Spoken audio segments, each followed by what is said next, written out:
তারা আসলে জনগণকে পাত্তা দিচ্ছে না। তারা মনে করছে আমি তো ক্ষমতায় চলে এসেছি, কিসের জনগণ কিসের কি, জনগণকে বাদ দিয়ে শেখ হাসিনা 15 বছর ছিল না, আমরাও থাকবো। ধীরে ধীরে তাদের মধ্যে সে হাসিনার যে সরকার যেটা আছে, যখন তারা 230 পেয়েছিল 2008-এর নির্বাচনে, এবং তাদের যে মন মানসিকতা ছিল 2030 পাওয়ার পর মনে হয়েছে যে আমি সব পেয়ে গেছি। মানে আমাদের তো আসলে প্রতি বছর বছর আমরা আন্দোলন করব, সংগ্রাম করব, সরকার পরিবর্তন করব, সরকার ফেলে দেব, সেটা কিন্তু আপনি আমাকে বলেন যে আপনি আশাবাদী মানুষ, আপনি আসার জায়গাটা কি দেখেন এই সরকারে, এই সংসদে? আমি আমার কথা বলি, আমি কতগুলি মানে বাজে কথা ছাড়া কিছুই এই পর্যন্ত দেখতেছি না আসলে। খুবই আমি একটা কথা বলি, খুবই খুবই কি বলে, খুবই আদব কায়দার সাথে বাজে কথা দেখতেছি আমি। আচ্ছা আমি বলি, আমার অবজারভেশনটা বলি আপনাকে।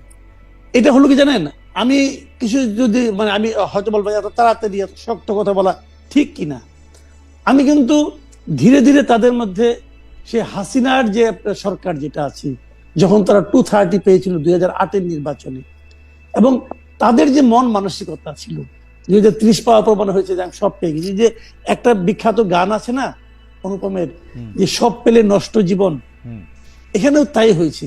যে 200 পেলে নষ্ট সরকার, 200 পেয়ে গেলে তারা মনে করে আমি সব পেয়ে গেছি। আমি এখন ওই ধারণা দেখতে পাচ্ছি। যেমন ধরেন আমি উদাহরণ দিয়ে বলি, 2 দিন আগে তুমি যেটা বলছো এখন তুমি সেটা অস্বীকার করতেছো, এটা কি জনগণ বুঝে না? জনগণ কি এত বোকা? বোকা না। তাহলে বুঝে, এটা আমি বুঝি আপনি বুঝেন, তারা বুঝে না? তারাও বুঝে। তারা বলে কেন? তারা আসলে জনগণকে পাত্তা দিচ্ছে না।